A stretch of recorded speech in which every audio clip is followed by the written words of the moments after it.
अध्यक्ष महोदय, अंग्रेजों के समय एक ऐसा ही आंदोलन हुआ था 1907 में। उस आंदोलन का नाम था पगड़ी संभाल जट्टा। पंजाब में आंदोलन हुआ था, बिल्कुल हूबहू ऐसा ही आंदोलन। वो आंदोलन भी 3 कानूनों के खिलाफ था।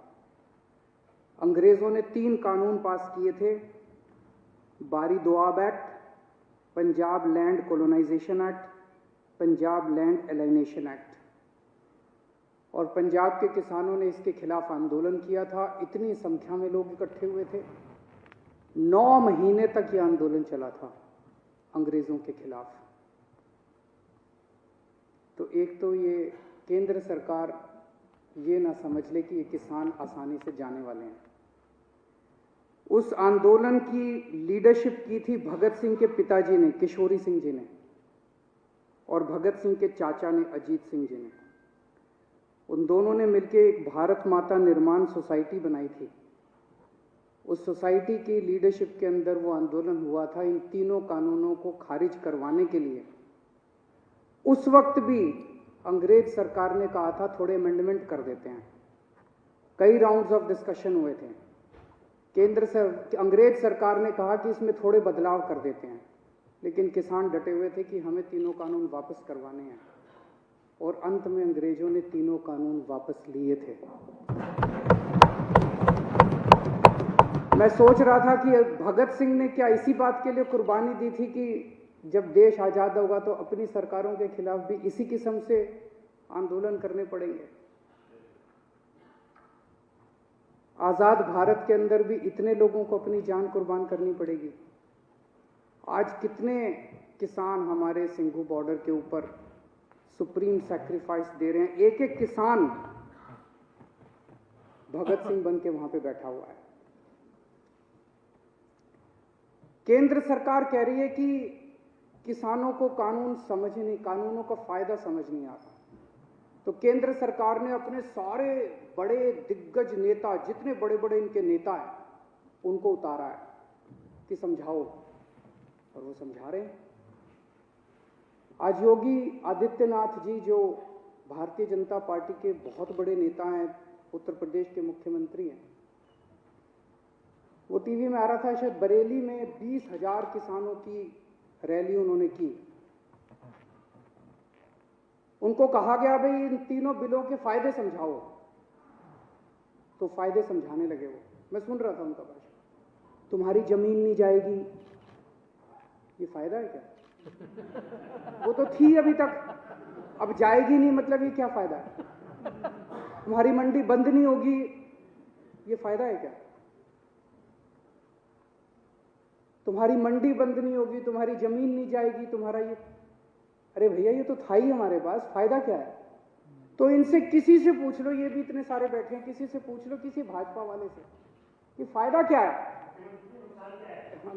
वो बता रहे हैं कि आ रहा हूं मैं उस पर, फायदा और नुकसान दोनों, नफा नुकसान बताऊंगा, चिंता ना करो। तो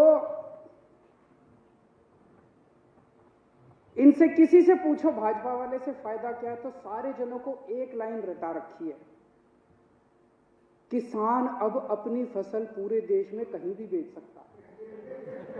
यही कहते हैं ना ये।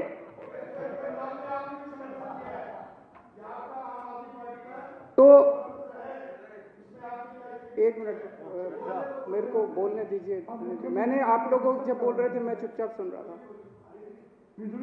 मैं आज धान का एमएसपी 1868 है। उत्तर प्रदेश और बिहार में ये 900,000 रुपए में बिक रहा है। मेरे को बता दो कि पूरे देश में मेरा बिहार और उत्तर प्रदेश का किसान कहां ये फसल बेच के आए कि इसको एमएसपी से ज्यादा दाम मिल जाए। हवा में बात करने से क्या फायदा है? कहीं भी बेच लो, कहीं भी बेच लो। अरे कहां बेच लें, बताओ तो सही। अब हमारे देश का किसान पूरे देश में कहीं भी बेच सकता है। वो देश का किसान कहीं भी नहीं बेचेगा। उनको भी पता है कि कौन बेचेगा। उनसे पंजाब में खरीदेगा, उत्तर प्रदेश में उनसे 800 रुपए में बेच के वही बड़े बड़े पूंजीपति इतनी महंगाई कर देंगे कि वो पूरे देश के अंदर इसको महंगा बेचेंगे। ये किसानों के बेचने के लिए कानून नहीं बनाया गया। तो कहा जा रहा है कि किसानों को भ्रमित किया जा रहा है। किसानों को भ्रमित नहीं किया जा रहा, भाजपाइयों को भ्रमित किया जा रहा है। सारे भाजपाइयों को अफीम खिला दी है और अफीम खिला के कह दिया ये रट के बस यही बोलो। मैंने आज पूरा भाषण सुना योगी आदित्यनाथ जी का, उनको भी नहीं पता इसका क्या फायदा है। वो पूरे भाषण में, वो भाषण था इसी बात के लिए कि किसानों को बताना है कि इसका क्या फायदा है। आज सुप्रीम कोर्ट में केस था, कल भी था।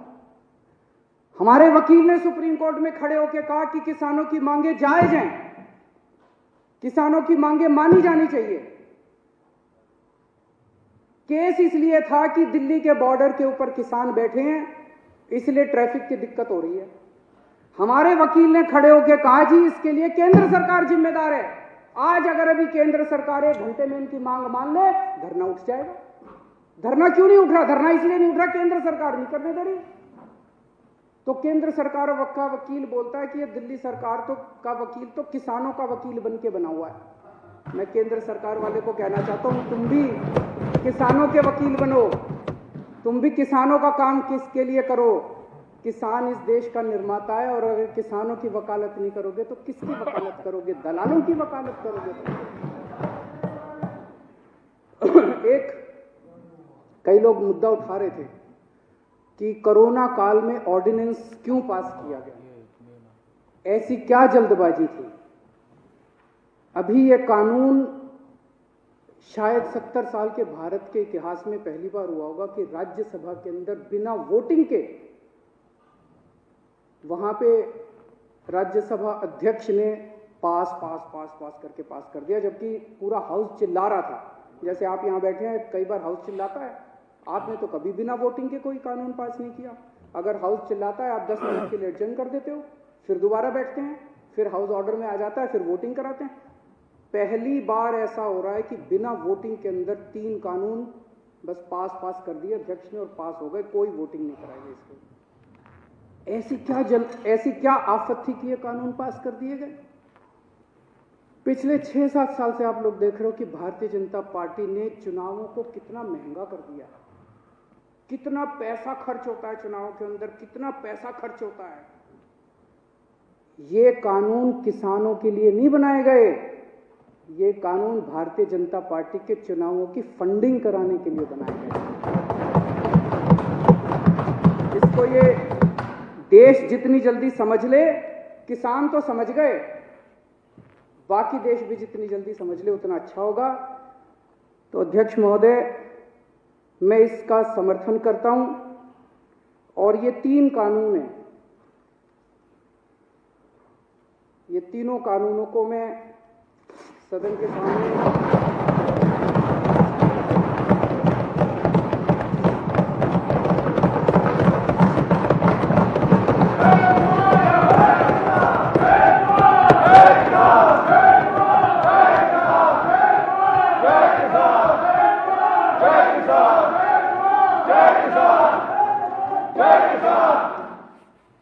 इन दोनों कानूनों को फाड़ते हुए मुझे बेहद दर्द हो रहा है।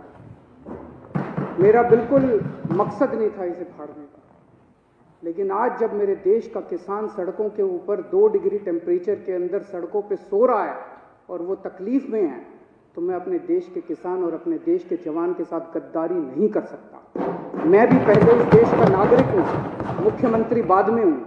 तो आज इन तीनों कानूनों को ये विधानसभा खारिज करती है और केंद्र सरकार से अपील करती है कि किसानों की बात मानते हुए अंग्रेजों से बदतर मत बनो।